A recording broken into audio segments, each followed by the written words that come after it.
नमस्कार माझ्या लहान मित्रांनो. चला आज आपण एक खूपच छान आणि मजेशीर गोष्ट ऐकूया.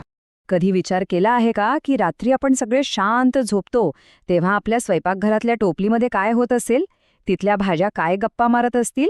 चला आज आपण हळूच जाऊन बघूया. बघा, रात्रीची वेळ आहे. सगळं घर शांत झोपले. स्वयंपाकघरात सुद्धा सगळीकडे शांतता आहे आणि त्या कोपऱ्यातल्या टोपलीत सगळ्या भाज्या एकमेकांना बिलगून छान आराम करत आहेत. पण थांबा, टोपलीत काहीतरी हालचाल झाली. अरे, तो बघा, तो गोलमटोल बटाटा हळूच जागा होतोय आणि एक मोठी जांभई देतोय. आ आणि तो काय म्हणतोय माहितीये? हुश, किती छान झोप लागली होती. पण हे काय, इथे तर हालायला सुद्धा जागा नाहीये. ए, चला बघू, सरका थोडे बाजूला, मला पसरायला जागाच नाहीये.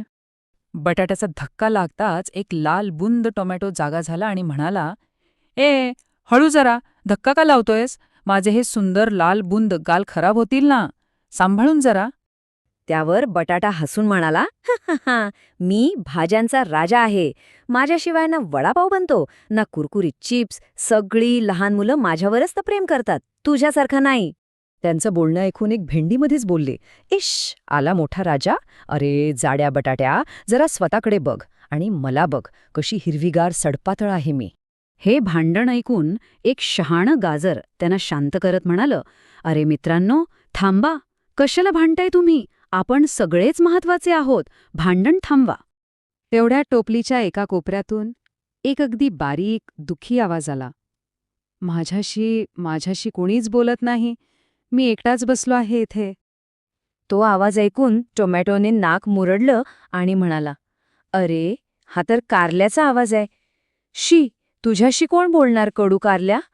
तुझं नाव ऐकूनच तोंड कडू होतं. हे ऐकून बिचारं कारलं रडायला लागलं. ते रडत रडत म्हणालं, मी कडू आहे म्हणून काय झालं? पण मीच सगळ्यांना निरोगी ठेवतो. मी पोटातल्या सगळ्या किटाणूंना पळवून लावतो. मी औषधासारखं आहे, पण तरीही मी कोणालाच आवडत नाही. आणि मग काय विचारता, टोपलीत एकच गोंधळ उडाला.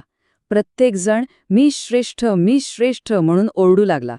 बटाटा, टोमॅटो, भेंडी सगळेच एकमेकांशी भांडायला लागले.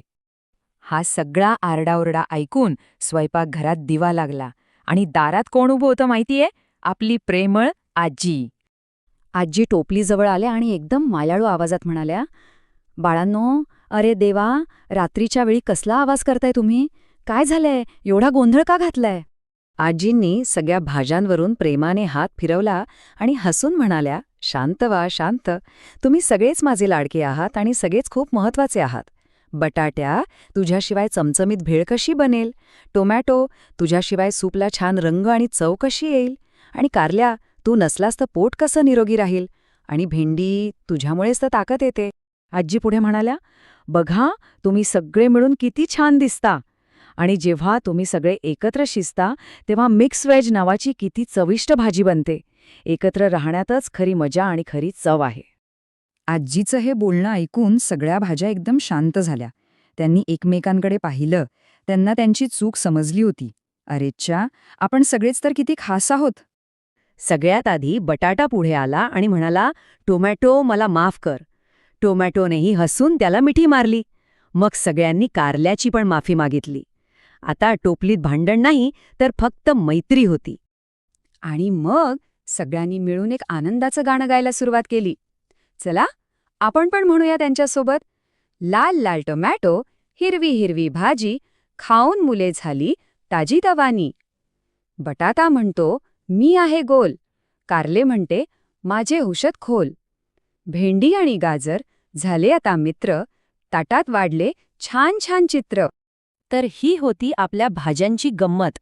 आता लक्षात ठेवायचं हां, ताटातली कुठलीच भाजी वाईट नसते.